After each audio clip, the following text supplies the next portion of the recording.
This is a quick look of the VEVOR modular motorcycle helmet. That's VEVOR is not a big company, but it tends to sell a lot of rebranded and redistributed Chinese products.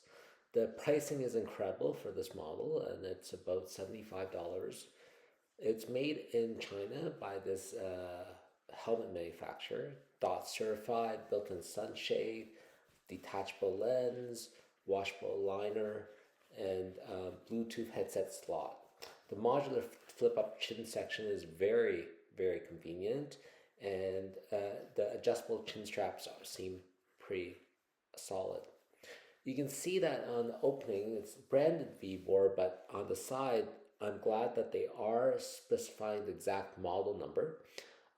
It's made by the Zhejiang Welet Plastic Helmet Company in China, and it does look like they focus on helmets, although helmets of all types.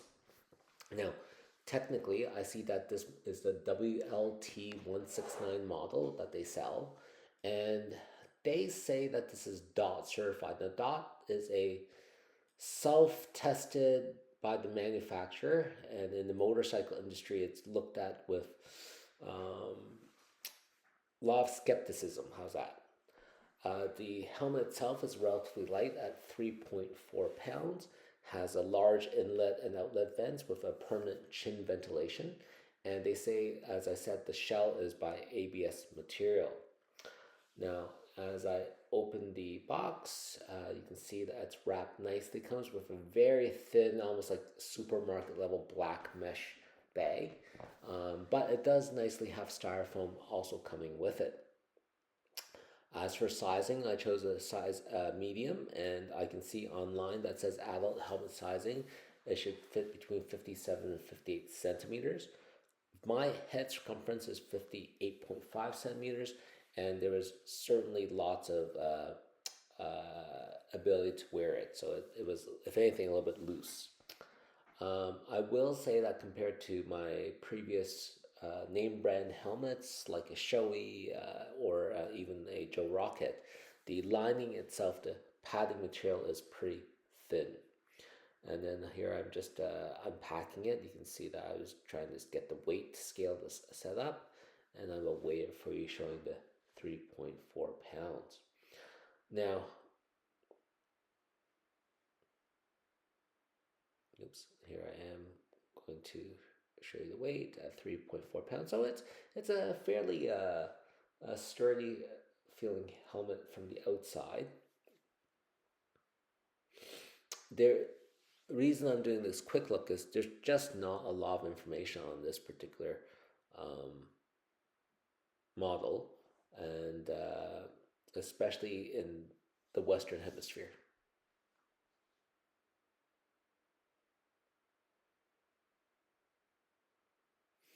As I'm unpacking, you can see that it comes with a very thin styrofoam type of layer, and I am just impressed. In fact, it's got some really nice features that other ones don't have. First off, it looks quite stylish.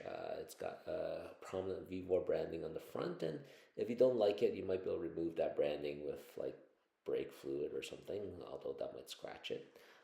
Nice wide face shield, fairly easy to open up. It's got that front air vent that you can see on the sides. There you go. That's the built-in sun visor, and it again is tinted. It looks very well done. And on the inside, you can see that the earpieces and the foam padding detach with a couple of buttons inside. It comes off very easily. Look at that back section though. It's got reflective coloring or fabric at the very back. I'm just showing you the buttons, and it does have a double D head strap. So it looks pretty good. Taking off earpiece number one, and then just unhooking the neck strap.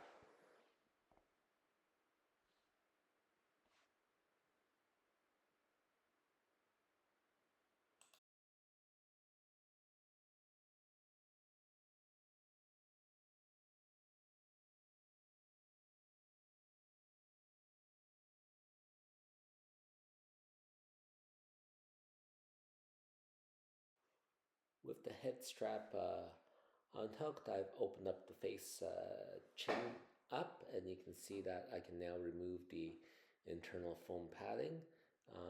The materials inside look sort of like a hockey helmet type of ABS type material. Um, I'm not sure how sturdy it is, but it does make it light. You can see that it's got a prominent dot branding on the back, certification, and it's got the exit air vents on the back as well. It's a very stylish helmet. Actually, I have to say, it looks very good. And if that's all you're looking for, the price seems right as well. This just covers up the screw that holds the uh, visor plate on, and then continuing to turn around. This is the bar that we can use to flip down the integrated visor.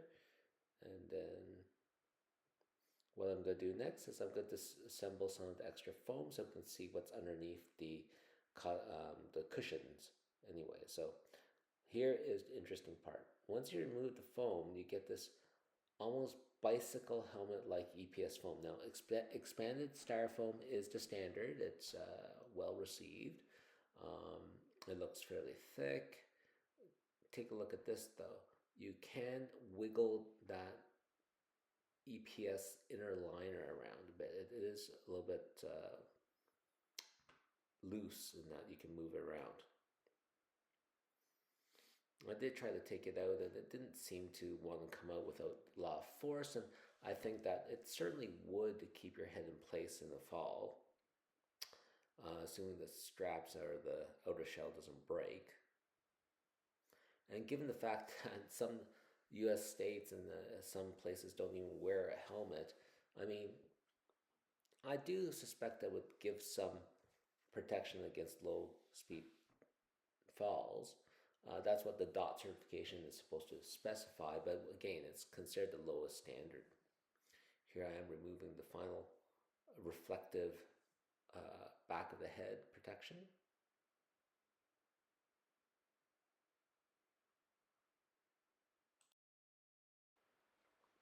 And next you can see that I examined the liner. It's fairly thin, I do have to say. It's not as impressive. This is a medium size. It has the VEVOR name and the correct sizing on it. It also has the serial number and date of manufacture. And I do like to see that's manufactured this year. I think it's like February 2025. Now, helmets have a technical expiry date. Now, I believe that it can be 5 to 7 years for the official Shoei or Arai helmets.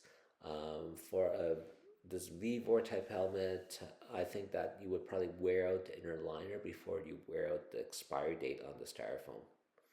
I'm just playing around with the wind scoops at the front and back, the forehead scoops as well as the chin scoop. And just trying to demo how easy it is to move up and down. And honestly, like superficially, it looks good. As I've said now for what must be the third time. I'm jumping in to demonstrate how it looks when I'm wearing it, and I apologize that it's a little bit blurry. My smartphone wasn't able to record it that nicely.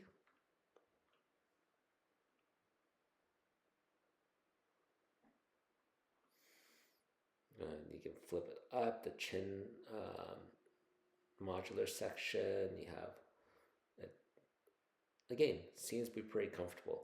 I will say that latching it back in was a little bit more difficult. It required more force, and I don't recall seeing like a metal reinforcement bars for the modular locking section. But again, you get what you pay for, and at $67 on sale, 75 MSRP, it's pretty good. This is a final picture of it sitting on the table. And if you're using this for like an introductory course or low speed, no racing, it certainly would fit as a secondary helmet or a light casual use one as well. Thank you for watching.